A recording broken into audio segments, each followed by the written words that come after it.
Hello friends, welcome to the study Sudeep YouTube channel. ಇವತ್ತಿನ ವಿಷಯ ಏನಪ್ಪ ಅಂತಂದರೆ ಕಂಪ್ಯೂಟರ್ ಬಗ್ಗೆ ಮಾಹಿತಿಯನ್ನು ನೋಡೋಣ.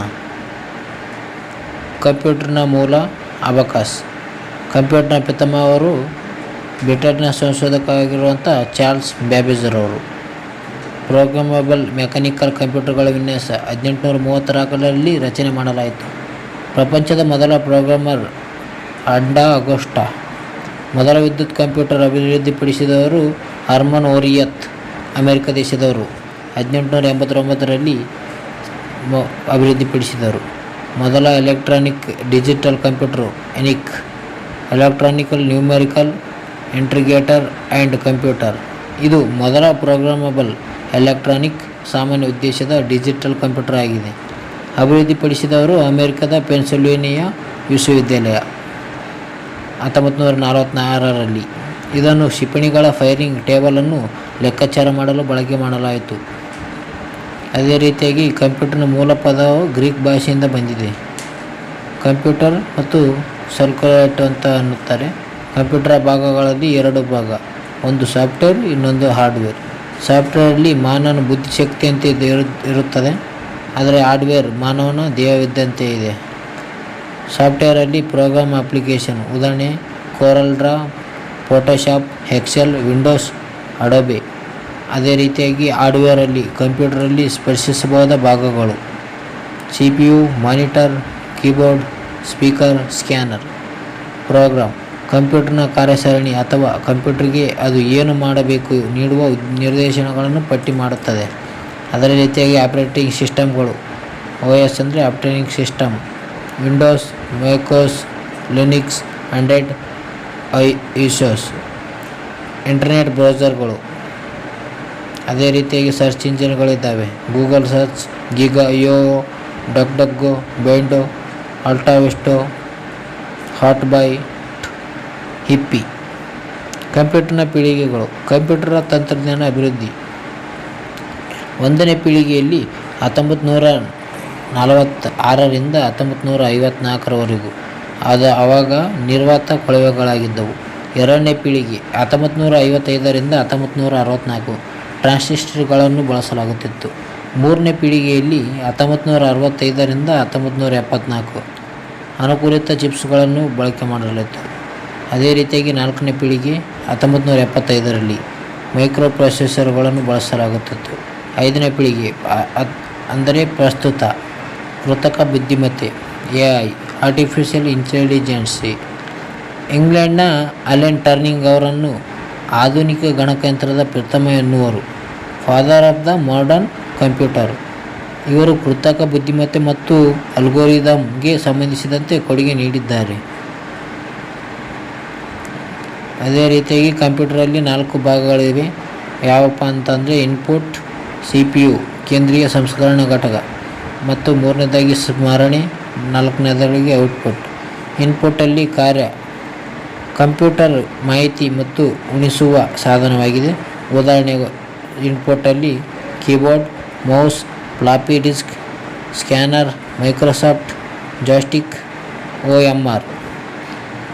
ಕೀಬೋರ್ಡ್ 1870ರಲ್ಲಿ ವಿನ್ಯಾಸ ಮಾಡಲಾಗಿದೆ, ಪ್ರಸ್ತುತ ಕ್ಯೂರಿಟಿ ಇದೆ. ಅದೇ ರೀತಿಯಾಗಿ CPU ಫುಲ್ ಫಾರ್ಮ್ ಏನು ಅಂದರೆ ಸೆಂಟ್ರಲ್ ಪ್ರೊಸೆಸಿಂಗ್ ಯೂನಿಟ್, ಕಂಪ್ಯೂಟರ್ನ ಮೂಲ ಕೇಂದ್ರ ಅಥವಾ ಮೆದುಳು ಎನ್ನುವರು, ಕಂಪ್ಯೂಟರ್ನ ಮೆದುಳು. CPU ಯಲ್ಲಿ 2 ವಿಧ, ಒಂದು ನಿಯಂತ್ರಣ ಘಟಕ, ಅಂಕಗಣಿತ, 2ನೇದಾಗಿ ತರ್ಕ ವಿಭಾಗ. CU ಕಂಟ್ರೋಲ್ ಯೂನಿಟ್, ನಿರ್ದೇಶನಗಳನ್ನು ಗ್ರಹಿಸಿ ಕಂಪ್ಯೂಟರ್ನ ಇತರ ವಿಭಾಗಗಳಿಗೆ ಕಾರ್ಯನಿರ್ವಹಿಸುವ ಯೋಜನೆಗಳನ್ನು ನೀಡುವ ಸಂಸ್ಕರಣಾ ಘಟಕವಾಗಿದೆ.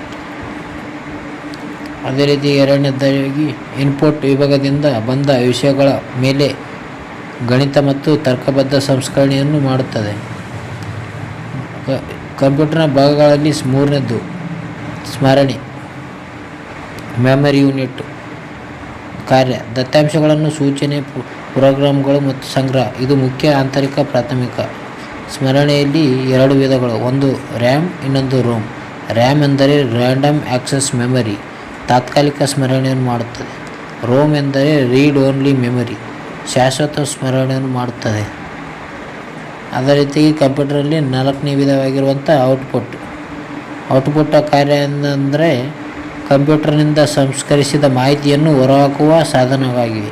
ಉದಾಹರಣೆ ಯಾವಪ್ಪ ಅಂದರೆ printer, speaker, modem, robot, projector, laptop, monitor, headphone, sound card, video card. ಕಂಪ್ಯೂಟರ್ನ ಬಿಟ್ ಮತ್ತು ಬೈಟ್ಗಳು.